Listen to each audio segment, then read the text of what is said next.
दुनिया के सभी बड़े या छोटे इन्वेस्टर्स को डिविडेंड तो मिलता ही है।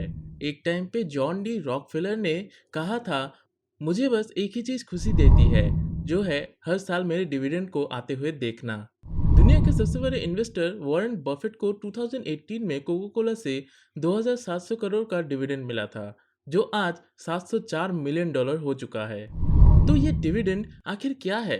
तो आज के इस वीडियो में हम यही जानेंगे कि डिविडेंड इनकम क्या है, कौन सी कंपनी डिविडेंड देती है, और लास्टली आप कैसे डिविडेंड इनकम कमा सकते हैं। तो शुरू करते हैं पहले सवाल से, क्या है डिविडेंड इनकम? तो शेयर मार्केट में आप दो तरीके से पैसा कमा सकते हो। एक है स्टॉक्स को खरीद के उसे होल्ड करके, और दूसरा है डिविडेंड इनकम। डिविडेंड का मतलब होता है लाभांश। यहाँ पे आपको दो शब्द देखने को मिल रहा होगा, एक लाभ और दूसरा अंश। लाभ को इंग्लिश में प्रॉफिट कहा जाता है और अंश को पार्ट कहा जाता है।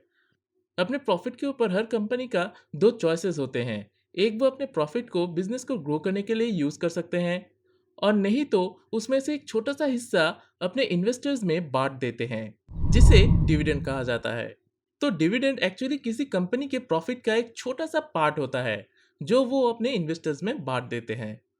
फॉर एग्जाम्पल, मान लीजिए एक एबीसी कंपनी है जिसका 2022 में प्रॉफिट हुआ है 100 करोड़। तो अब वो एबीसी कंपनी डिसाइड करती है कि वो हर शेयर पर 10 रुपए का डिविडेंड देंगे। तो अगर आपके डीमेट अकाउंट में उस एबीसी कंपनी के 1000 शेयर्स हैं, तो आपको 10,000 रुपए मिलेंगे। तो अब आते हैं दूसरे क्वेश्चन पे कि कौन सी कंपनी इस डिविडेंड देती है।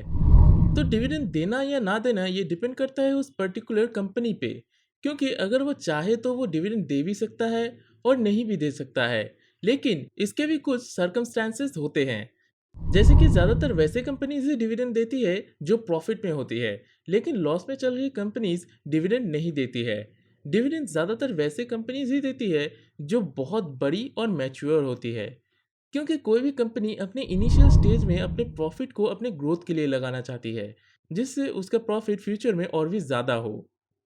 और इससे फ़ायदा इन्वेस्टर्स को ही होता है, क्योंकि जब तक कंपनी अपने प्रॉफिट बिजनेस में लगा के उसे ग्रो करती जाएगी, उससे इन्वेस्टर्स के शेयर प्राइस भी इंक्रीज होंगे।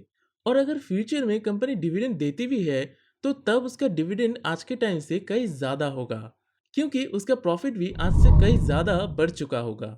कोई कंपनी डिविडेंड देगी या नहीं, ये कंपनीज के डायरेक्टर डिसाइड करते हैं।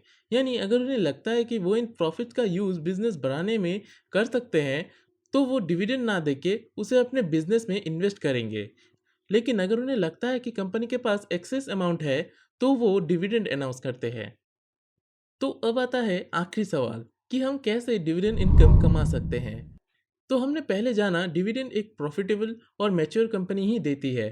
तो आप वैसे ही किसी कंपनी में अगर ज़्यादा इन्वेस्ट करेंगे, तो आपको वहाँ से ज़्यादा डिविडेंड इनकम मिलेगा। लेकिन आपको ये भी ध्यान रखना है कि ज़्यादा डिविडेंड देने वाले कंपनीज भी कुछ सर्कमस्टेंसेस में अच्छे नहीं होते, जिसका एक एग्जाम्पल है वेदांता।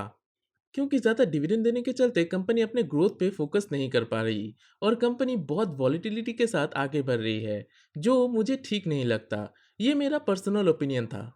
आप किसी कंपनी में डिविडेंड इनकम के लिए इन्वेस्ट कर सकते हैं, लेकिन आपको ये ध्यान रखना होगा कंपनी अपने डिविडेंड पे नहीं, अपने ग्रोथ पे ध्यान दे, जिससे आपका कैपिटल भी ग्रो करता रहे। डिविडेंड इनकम जितना देखने में अच्छा लगता है, इसका कुछ डार्क साइड भी है, जो मैं किसी और वीडियो में डिटेल में समझाऊंगा। तो मैं आपको एक रिकैप दे देता हूँ।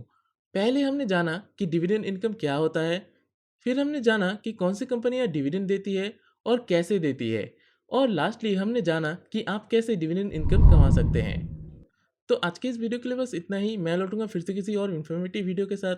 तब तक के लिए आप हमारे इस वीडियो को लाइक और इस चैनल को सब्सक्राइब कर दीजिए।